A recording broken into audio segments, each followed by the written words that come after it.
Hi, thanks for choosing Abe's Carpet Cleanings. I'm Abe Richter, this is Travis. Upon arrival in your home, you can expect we will start at the furthest point in the home and work our way out. Generally in a room like this, we will move the couches, chairs, end tables.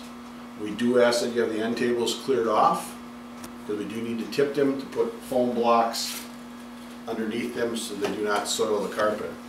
In this room we would not be able to move the TV set, the armoires, the cabinets.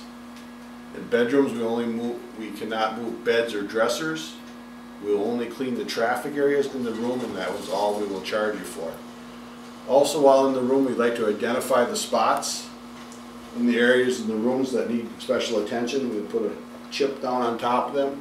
If you can help us in any way and tell us what those spots are and how you treat them, that would be of great help.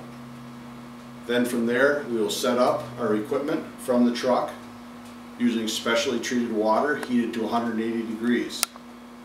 We do pre-treat all traffic areas in the rooms for much better cleaning. Knowing that, please do not help us by pre-moving the furniture because we are unable to pre-spray under the couch. It does not need it because it's not soiled underneath there. The carpet will generally take anywhere from 8 hours to overnight, depending on humidity levels of those days, to dry. At that point, you can remove the foam blocks or the tabs, depending on what we have put underneath there.